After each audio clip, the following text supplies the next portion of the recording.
coordinator for Gaza. Since my appointment, as you know, I've met a high number of officials, members of the Security Council, but of course also foreign ministers, spoken to international NGOs, and I think most importantly, I've met with Israeli officials, members of the war cabinet, with Egyptian officials, foreign affairs, defense, other colleagues, and of course also Jordan, where temporarily I'm based. And obviously it's always with a goal to meet the objectives of the resolution, which is expedite, facilitate, and accelerate the humanitarian assistance to reach the civilian population in Gaza, and secondly, establish a UN mechanism that can actually help verify and monitor the humanitarian relief consignments for the civilian population. And I must say, I was very encouraged by the integrated, clear voices of support from all council members in support of the mandate. I think very helpful questions were asked. What I've done in the briefing, I have laid out a number of initial observations in this only 20 days, but initial observations and recommendations, and these actually are structured around 4 points. First of all, the supply routes to Gaza and access to Gaza. Secondly, the situation in Gaza and distribution across Gaza, what that would entail. And thirdly, some issues, of course, of critical importance for the enabling environment. And fourth, the establishment of the UN mechanism itself. And ultimately, and the Secretary General has said it last week too, this is not about counting trucks. This is about volume, quality, speed, and continuous delivery of humanitarian and commercial goods to reach the civilians of Gaza. And the mechanism, when up and running, can really help facilitate that. It helps us to track, it helps us to enhance the transparency, that we know what's coming in, whom it's for. It helps with the verification, and obviously to know if it really reaches the civilian population. Those were the first 20 days. Once I leave here tomorrow, I'll be in Washington, then I travel onwards to Abu Dhabi, Cyprus, Jerusalem, Tel Aviv, and I hope definitely to be back in Gaza again before I return to Jordan. That was it. Thank you. Edie? Thank you very much, Ms. Kaag. It's very nice to see you here again. Can you give us some details on the 4 points that you raised? And can you also tell us what the implications for your job are of the suspension of aid to UNRWA by so many countries? Yeah, I'll try to do it sort of very briefly. First of all, when you're looking at the supply routes and access, there are opportunities obviously to do more via land from Jordan. The Israeli government and Jordanian government are in a very constructive discussion around that. If we're looking at the additional supplies and the logistical review, sort of the support to the Egyptian Red Crescent Society, the question is, can we do more? Can we do it differently? Under the leadership, of course, of the Egyptian authorities and the Egyptian Red Crescent Society. So I've detailed a few of the options, and of course also the importance of land routes and arrival of goods in Israel, and once the options are there. If you're looking at increasing the number of crossings, how the use of the crossing Kerem Shalom, Abu Salem could be enhanced, given it's important currently for the humanitarian relief operations. I mean, there are a number of these types of examples.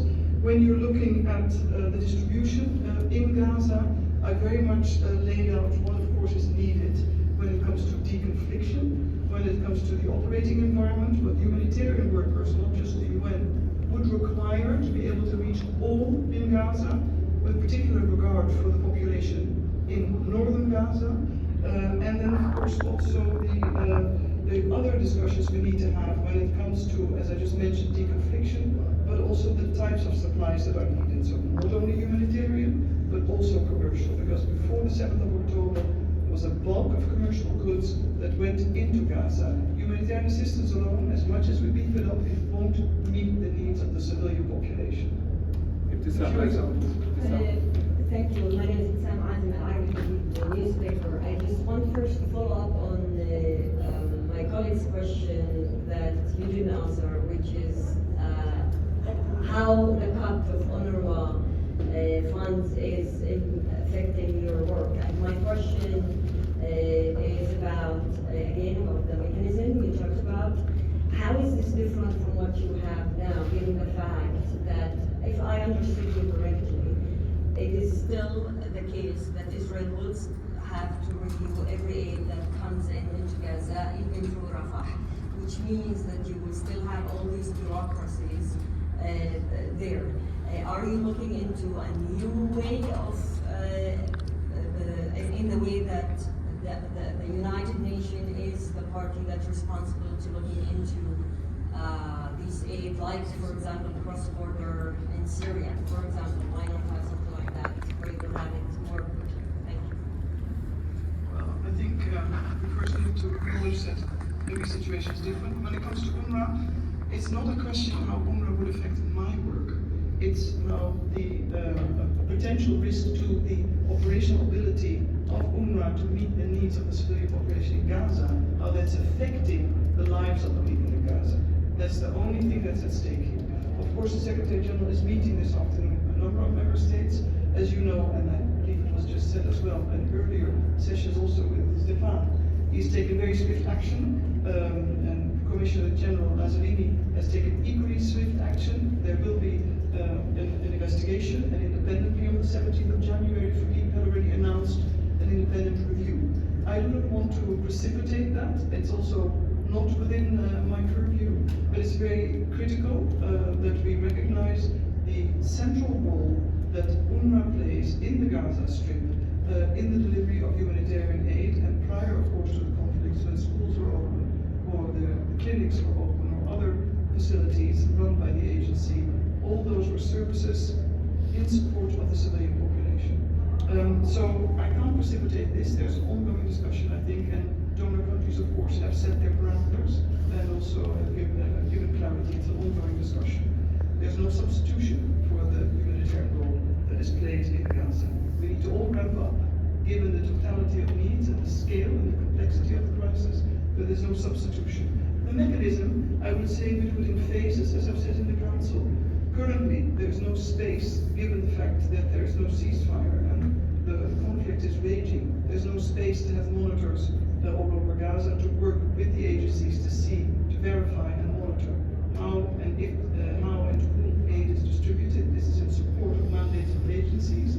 What we'll start to do is to establish a database, which is very important, to know who's donating what, when it's coming, prior clearance. It's based on the example that's been used through UNRWA in Yemen. Prior clearance can be given, and you also then have a totality of aid and supplies that is coming, which helps actually the humanitarian community and the INGOs to set better priorities and prioritize, because currently we're not in a position to do so. We're sometimes surprised by the very generous donations, and then you risk having delays that are not necessary.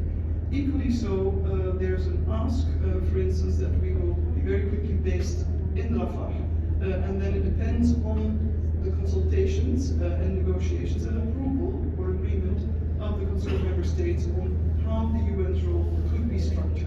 But this is early days, and I do not want to sort of elaborate further because I want to leave space for the conversations to be had. Hello.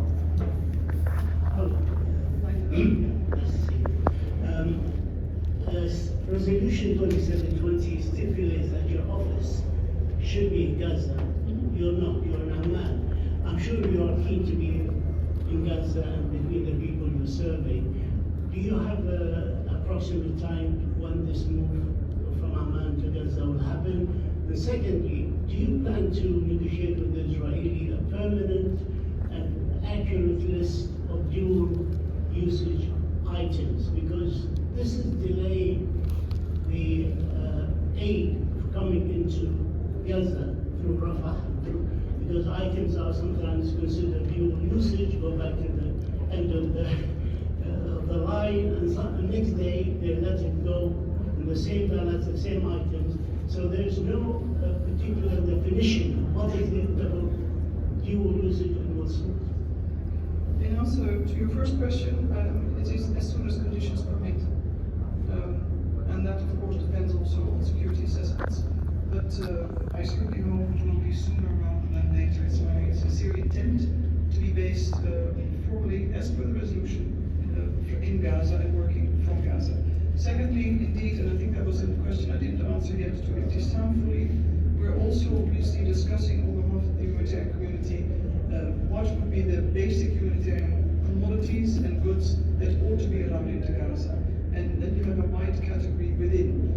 Equally so, as I said, commercial goods need to be allowed back in. There'll be no recovery, let alone reconstruction in future, without that broad bandwidth.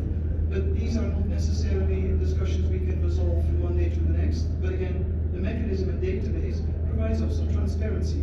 We all need to be talking about the same thing. And there is a divergence of views, I would say, as to what's allowed in or what would be reasons for rejections, if they're rejected, if it's for reasons of packing or lack of information. It can sometimes be quite benign, and obviously I want to try to remove as many possible obstacles or constraints as I can. Sure, first please. Scott, thank you. Sean Price with South African Broadcasting. It sounds like the success of your mandate will depend on the actions of the belligerents on the ground. What are your key prerequisites of the parties involved in this conflict? And I wonder if in any measure the recent order handed down by the International Court of Justice would inform the success of your mandate. Maybe speak to that as well, please. Yeah, perhaps maybe I can just sort of reiterate that this is not about me. This is the collective responsibility of the international community as expressed by the Security Council. And the mandate is ways to achieve what we need to do is acceleration, expedition, facilitation of optimal humanitarian assistance to the people in Gaza, the innocent civilians. That's what it is. And we can measure that indeed.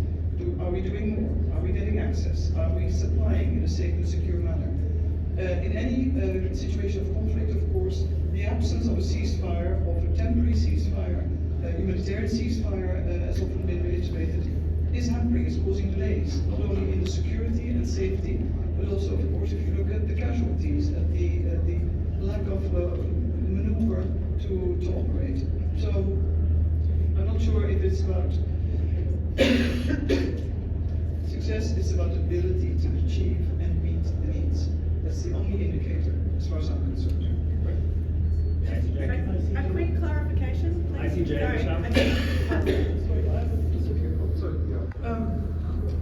As you've heard prior, the Secretary General has taken note of the preliminary measures, or the court ruling and the provisional measures, and it's to the parties to be informed, and I think that process takes place in The Hague. Just a quick clarification on the answer. Sorry, Michelle Nichols from Reuters. When you were answering the question on UNRWA, and you mentioned that there's no substitution for the humanitarian role. I just wanted to clarify that you were talking about there's no substitution for the humanitarian role played by UNRWA. Is that correct? That's correct. Yeah. So circumstances. as in we're currently hearing a lot of countries say that while they're pausing funding for UNRWA, they want the aid to get into Gaza. So just to sort of, I guess, ask the question in a different way, how in all your discussions, how important is the role of UNRWA in the current aid operation in Gaza? Well, I think there is, my 20 days also preceded the news and the decisions that have to be taken, and rightly so, concerning by the UN concerning UNRWA. But that's an ongoing process. But I think you've heard the Secretary General and other agencies, they've been very clear. At the moment, beyond the political decisions, which are GA part, there is no way that any organization can replace or substitute the tremendous capacity, the fabric of UNRWA, the ability, and their knowledge of the population in Gaza. Thank you very much. Thank you. Good luck.